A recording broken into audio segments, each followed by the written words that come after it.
Hello students, आज के इस वीडियो में हम महत्वपूर्ण डिटर्मिनर्स ईच एंड एवरी को पढ़ने जा रहे हैं। We are going to learn each and every, the most important word.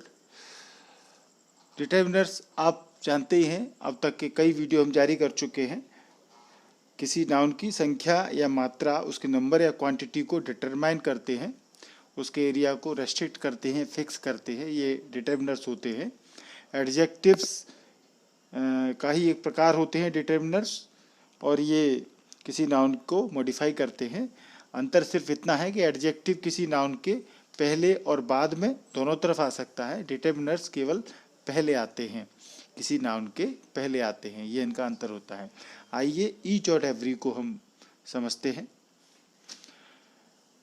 Each और एवरी का कंपेरिजन हम यदि करें, इस बात को समझें, तो हम कभी कभी थोड़ा सा ऐसा लगता है कि इनका एक ही अर्थ है। Each and every may have the same meaning at times, but they are not exactly the same. पर वे सेम नहीं होते, उनमें अंतर होता है, ये आपको देखना है। जैसे हम एग्जाम्पल से देख रहे हैं, यहाँ देखें, each talks about things separately one by one. Each जो वर्ड है ये सेपरेटली बात करता है, वन बाय वन करके बात करता है, किसी भी चीज वस्तु के बारे में सेपरेटली बात करता है। ईच जो वर्ड है ये सेपरेटली बात करता है। Every talks about things as a group.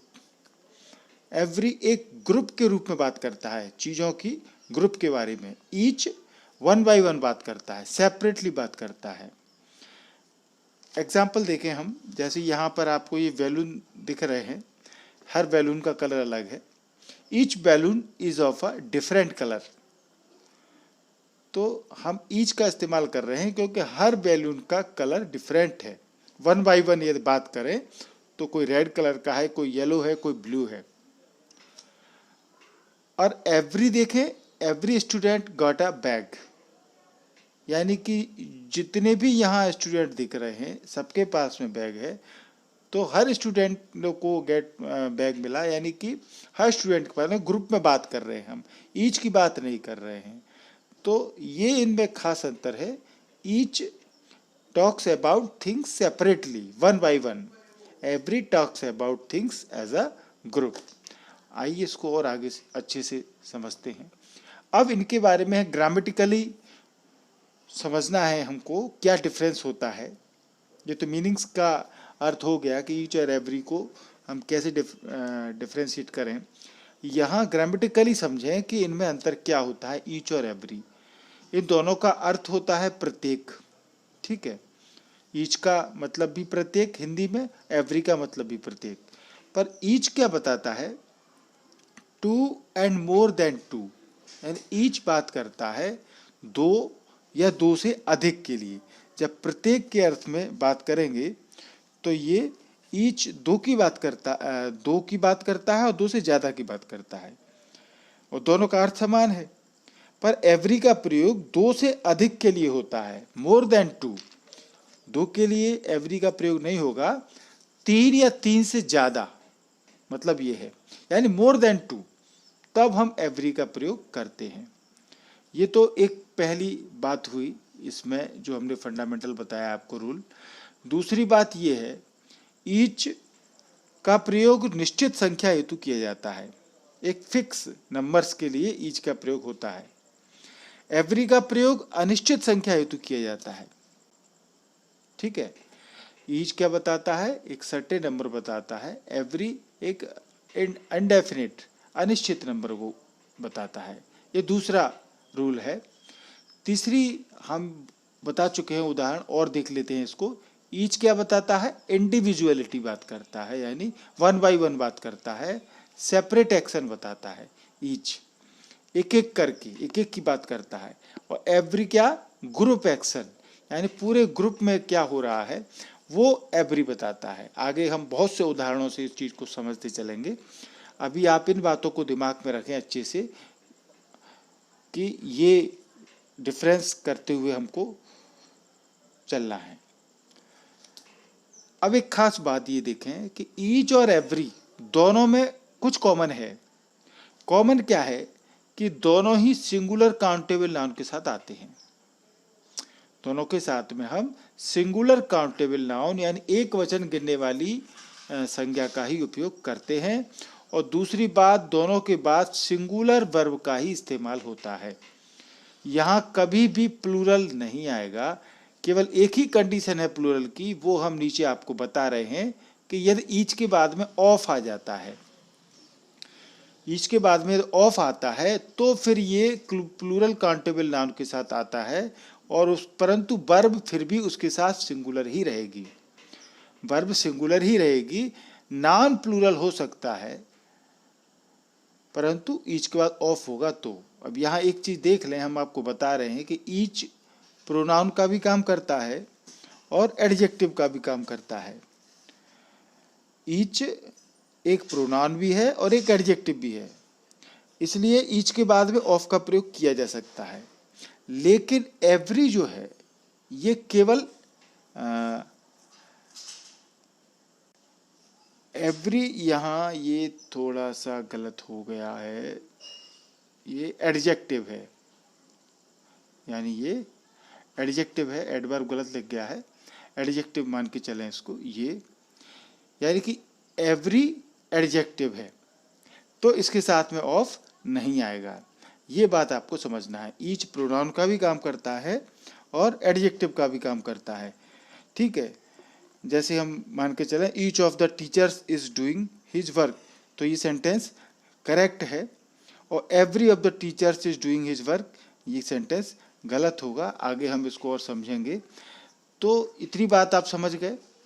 पहली बात हमने बताई ईच और एवरी। ईच दो के या दो से ज़्यादा के लिए आता है प्रत्येक के अर्थ में, two and more than two, ठीक है। एवरी मोर देन टू, ज़्यादा, दो से ज़्यादा के लिए आता है। दूसरी बात हमने बताई ईच निश्चित संख्या में आता है, एवरी अनिश्चित संख्या में आता है। फिर तीसरी बात यह है कि ईच इंडिविजुअलिटी बताता है, सेपरेट एक्शन बताता है।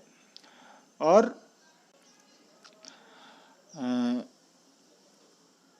एवरी ग्रुप एक्शन बताता है। फिर चौथी बात यह है कि ईच एवरी, ये सबसे महत्वपूर्ण बात है और यही आपको याद रखना है एग्जाम व्यू से, क्योंकि ये वर्ब वगैरह भरने के लिए आती हैं फिल इन द ब्लैंक्स में, कि इसके साथ में सिंगुलर काउंटेबल नाउन ही आएगा, प्लूरल नहीं आएगा और सिंगुलर वर्ब ही रहेगी। देखने में ऐसा लगता है कि ये प्लूरल का प्रयोग होगा, परंतु आपको ध्यान रखना है, नहीं तो आप ग्रामेटिकल मिस्टेक कर देंगे। ईच के बाद यदि ऑफ होगा तब हम प्लूरल काउंटेबल नाउन का प्रयोग करेंगे, परंतु वर्ब फिर भी सिंगुलर ही रहेगी। ईच नाउन प्रोनाउन है और एडजेक्टिव दोनों है, इसलिए इसके साथ ऑफ आता है। एवरी केवल एडजेक्टिव है, इसलिए उसके साथ ऑफ नहीं आएगा। चलिए आगे देखते हैं हम। अब उदाहरण से समझते हैं हम। Each student had a pen, ठीक है। तो यहाँ सेपरेटली बात हो रही है और ईच के बाद में आप देखिए स्टूडेंट आया है, यानी कि सिंगुलर काउंटेबल नाउन का प्रयोग हुआ है, ठीक है। सिंगुलर काउंटेबल नाउन आया है ईच के बाद। ईच ऑफ यदि है तो हमने बताया कि स्टूडेंट्स, यानी यहाँ प्लूरल काउंटेबल नाउन का उपयोग हो सकता है यदि ईच ऑफ आता है तो, ठीक है। Each of the students has a pen. Every के बाद भी सिंगुलर ही नाउन आएगा, हमने बता दिया। ईच और एवरी दोनों के बाद सिंगुलर नाउन आएगा और सिंगुलर वर्ब रहेगी। तो every girl of this class is beautiful, तो गर्ल देखिए आप सिंगुलर काउंटेबल नाउन है। ईच ऑफ, इसके बाद में यहाँ देखिए आप टू की बात हुई है, बॉयज प्लूरल आ गया है, प्लूरल काउंटेबल नाउन का प्रयोग हो सकता है ईच ऑफ के बाद में। Each of the two boys is handsome, तो सेंटेंस राइट है, पर नीचे का सेंटेंस रॉन्ग है।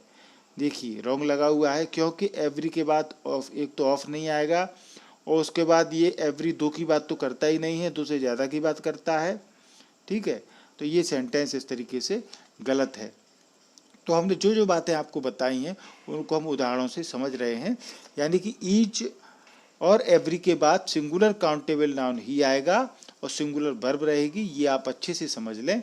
ईच ऑफ के बाद में प्लूरल काउंटेबल नाउन आएगा, परंतु वर्ब फिर भी देखिए यहाँ पर ईच ऑफ द स्टूडेंट्स है, पर वर्ब यहाँ फिर भी हैज ही है, यानी सिंगुलर ही है रहेगी verb.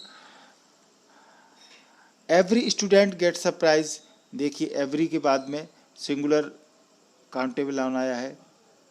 Every seat was occupied, seat singular countable noun. Each of, अब यहाँ ईच ऑफ लग गया तो फिर टू गर्ल्स, यहाँ प्लूरल काउंटेबल नाउन आ गया, गर्ल्स लग गई और टू की दो बात करते ही है। गेट सरप्राइज, परंतु यहाँ सिंगुलर वर्ब है। आप यही बात आपको समझनी है ग्रामेटिकली कि यहाँ देखिए गर्ल्स लिखा हुआ है, परंतु बच्चे गलती कर सकते हैं आप लोग कि गर्ल्स लिखा हुआ है तो आप यहाँ पर गेट कर दें, ठीक है, प्लूरल वर्ब लगा दें, परंतु ये ध्यान रखना है कि ईच और एवरी के बाद हमको सिंगुलर वर्ब का ही प्रयोग करना है। बार बार हम इस बात को कह रहे हैं ताकि ये नियम आपके दिमाग में अच्छे से बैठ जाए। ईच ऑफ द 10 स्टूडेंट्स, ठीक है, अब यहाँ 10 की बात हो गई, स्टूडेंट्स प्लूरल हो गया क्योंकि ईच ऑफ लगा हुआ है, परंतु फिर भी वर्ब गेट्स, देखिए वर्ब सिंगुलर ही है। Each of the 10 students gets a prize. Every के बाद कैंडिडेट सिंगुलर काउंटेबल नाउन का प्रयोग हुआ है, सिंगुलर वर्ब है। आप समझते चलें, यही चीज़ आपको समझना है क्योंकि फिल इन द ब्लैंक्स में आगे यही बातें आपको एग्जाम की दृष्टि से देखना होगी। अब ये सेंटेंस को हम देखें, इंडिविजुअलिटी और सेपरेट एक्शन को इससे उदाहरण से समझें। देखिए each student was given a certificate by the chief guest one by one, यानी हर एक स्टूडेंट को सर्टिफिकेट दिया गया चीफ गेस्ट के द्वारा वन बाय वन। इंडिविजुअलिटी दिख रही है यहाँ पर, यानी व्यक्ति की एक पर्सनल बात कर रहे हैं, एक एक व्यक्ति की बात कर रहे हैं।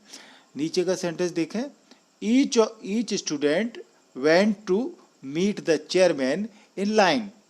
Each student went to meet the chairman in line, यानी लाइन से गए, तो ये सेपरेट एक्शन है। जब बच्चे लाइन से लगे हुए हैं, एक के बाद एक लगा हुआ है, और फिर एक एक बच्चा यानी वन बाय वन चेयरमैन से मिलेगा, तो ईच क्या बताता है, वन बाय वन, यानी कि इंडिविजुअलिटी सेपरेट एक्शन बताता है।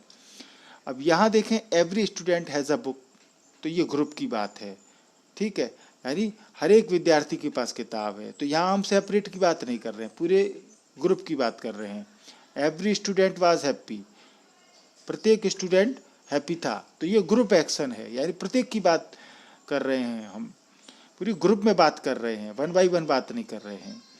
इनमें देखिए each of the teachers is doing his work, ये सेंटेंस राइट है क्योंकि ईच ऑफ के बाद टीचर्स आ गया है, परंतु हेल्पिंग वर्ब इज ही लगी है। हम बार बार इसको समझा रहे हैं, ईच एवरी के बाद सिंगुलर काउंटेबल नाउन आएगा, परंतु ईच ऑफ के बाद प्लूरल काउंटेबल नाउन आएगा और वर्ब फिर भी सिंगुलर ही रहेगी। ये सेंटेंस एवरी के बाद ऑफ लग गया, टीचर्स लग गया, ये सेंटेंस गलत है क्योंकि एवरी के बाद ऑफ नहीं आएगा। ईच प्रोनाउन और एडजेक्टिव का काम करता है, एवरी केवल एडजेक्टिव होता है। कभी कभी ये वर्ड आता है आपको देखने में, ईच एंड एवरी एक साथ आ जाता है, तो इसका भी आपको हम बता देते हैं, मोर देन टू, यानी इसका प्रयोग दो से अधिक के लिए होगा, ठीक है, दो के लिए नहीं होगा, यानी तीन या तीन से ज़्यादा के लिए हम ईच और एवरी का प्रयोग एक साथ में कर सकते हैं। Each and every student received a prize, तो ये भी कभी कभी आ जाता है। तो अब यहाँ नोट करके कुछ बातें आपको कॉपी में राइट डाउन करनी है, अच्छे से समझनी है। कुछ एवरी के बारे में हम इम्पोर्टेंट बातें बता रहे हैं। पहली बात यह है कि एवरी का प्रयोग nearly, almost, practically, without exception के बाद होता है, न कि ईच का, ठीक है, यहाँ ईच की बात नहीं होगी, यानी एवरी का प्रयोग होगा और वो भी इन शब्द के बाद होगा, nearly, almost, practically, without exception, इनके बाद में होता है, ईच का तो होता ही नहीं है इनके साथ में। जैसे ये सेंटेंस देखें आप, Ram has read almost every book he had, तो ये सेंटेंस राइट है क्योंकि यहाँ पर एवरी का प्रयोग हुआ है ऑलमोस्ट के बाद में। Ram has read almost each book, अब ऑलमोस्ट के बाद ईच का प्रयोग कर दिया तो ये सेंटेंस गलत हो गया, आप देख रहे हैं, ठीक है। इस तरीके से ऑलमोस्ट इन शब्दों के बाद एवरी का प्रयोग होगा, ईच का नहीं होगा। दूसरा नोट करने वाली बात यह है, ये भी अभी एग्जाम्पल्स में आपने देखे होंगे कि एवरी और ईच के बाद में हमको कुछ न्यूमेरिकल एडजेक्टिव दिखे थे। तो ईच का प्रयोग तो होता है दो के लिए, पर एवरी का प्रयोग न्यूमेरिकल एडजेक्टिव, या आप लाइन पढ़ें, एवरी के बाद न्यूमेरिकल एडजेक्टिव्स का प्रयोग हो तो इसके बाद प्लूरल नाउन का प्रयोग होता है, न कि सिंगुलर नाउन का।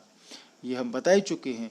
यानी कि एवरी के बाद में यदि 10 दिया है, 10, ठीक है, यानी 10, 2 तो दिया ही नहीं होगा, 3 4 5 से लेके और कितना हो सकता है एवरी के बाद, क्योंकि 2 ईच के साथ आएगा।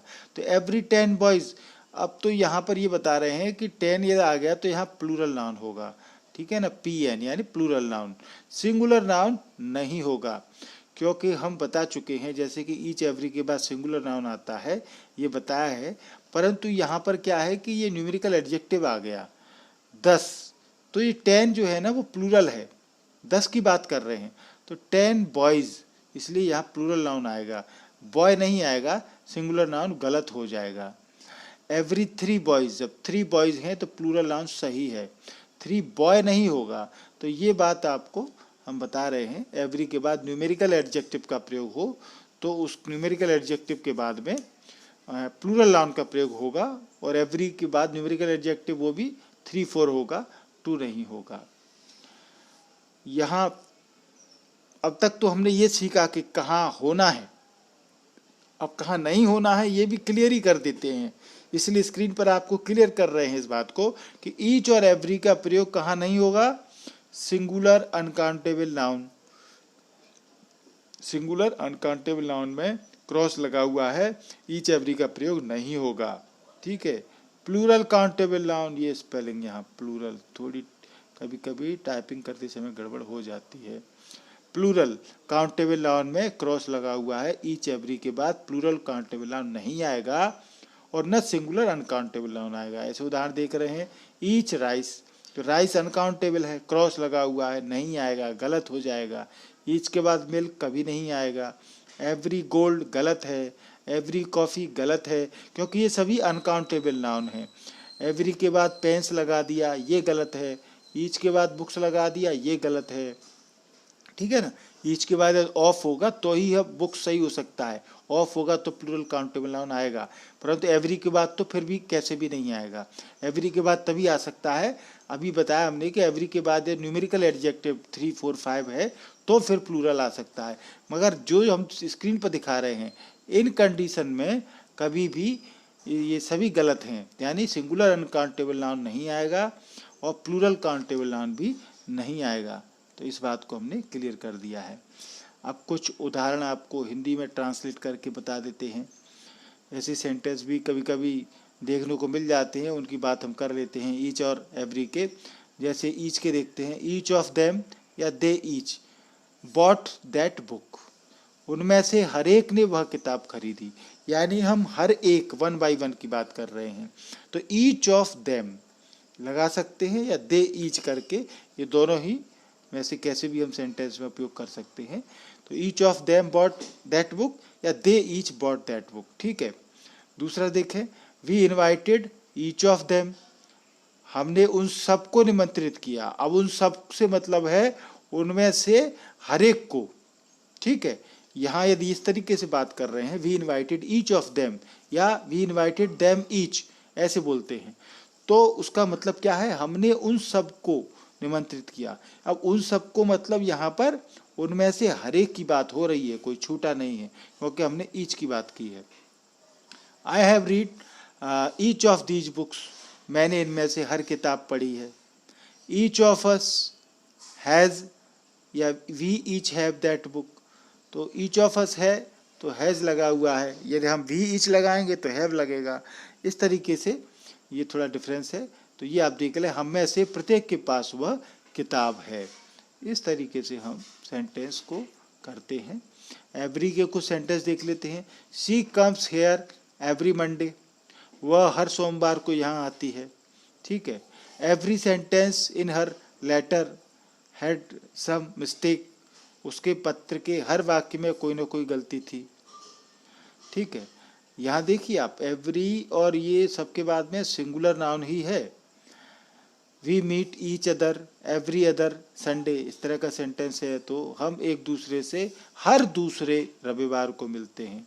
We meet each other every other Sunday, ठीक है। I go to the gym every third day, मैं हर एक तीसरे यानी थर्ड डे, एवरी 3 डेज, इस तरीके से यूज कर सकते हैं। मैं अखाड़े के हर तीसरे दिन जाता हूँ। तो अब कुछ ऐसे शब्द आपको हम दिखा रहे हैं जो कि एवरीवन, एवरीबॉडी, एवरीथिंग, एवरीवेयर, ये एवरी के साथ आते हैं, इसलिए हमने इसको इसी वीडियो में ले लिया है। तो इन शब्दों को भी आप देख लो इस तरीके से। एवरीवन या everybody opposed this policy of government, ऐसी सेंटेंस आपको देखने को मिलते हैं। यहाँ एवरीवन और एवरीबॉडी का मतलब होता है हर किसी को, ठीक है ना। तो सरकार की इस नीति का हर किसी ने विरोध किया। Everyone opposed this policy of government. या गुड बाय एवरीबॉडी, इस तरीके से हम कन्वर्सेशन यूज करते हैं। Good bye everybody, let us meet next week, अलविदा सबको, हम अगले हफ्ते मिलेंगे। तो इस तरीके से इन शब्दों का यूज कर सकते हैं, एवरी से जुड़े हुए जो शब्द हैं। Everyone, everybody is ready, everyone is ready ऐसे बोलें, या एवरीबॉडी इज रेडी यानी हर कोई तैयार है। तो गॉड इज एवरीवेयर, परमेश्वर सर्वत्र है, सब जगह है, हर जगह है, ठीक है ना। एवरीथिंग इज ऑल राइट, सब कुछ ठीक है। तो ये शब्द भी एवरी के साथ आने वाले हम जनरली इसको देखते हैं। तो इस वीडियो में हम आपसे जो भी ईच और एवरी के बारे में बात की है वो पूरी तरीके से समझ में आ गई होगी।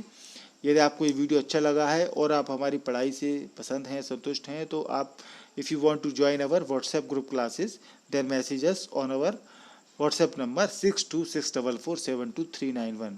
आप अपने स्कूल का नाम और डिस्ट्रिक्ट लिख करके हमको व्हाट्सएप ग्रुप क्लासेज में मैसेज करें, हम आपको अपनी व्हाट्सएप ग्रुप क्लासेज में जोड़ लेंगे। यदि आप नहीं ज्वाइन होना चाहते हैं कोई बात नहीं, आप चैनल को सब्सक्राइब जरूर कर लें ताकि मेरे जो वीडियो हैं वो सारे वीडियो आपके पास मेरे अपलोड करते ही पहुंच जाएं। फिर कोई फिक्र नहीं है। ये लाल से आपके वीडियो के नीचे सब्सक्राइब लिखा हुआ आ रहा होगा, अपनी मोबाइल स्क्रीन पर देखिए, आपको इसको दबाना है।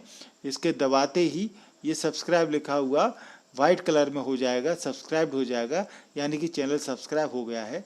बगल में बेल आइकॉन दी है, घंटी छपी है, उसको आप दबाएंगे। ऑल, पर्सनलाइज, नन, 3 ऑप्शन आएंगे। तो इसमें आपको ऑल वाले ऑप्शन को क्लिक करना है।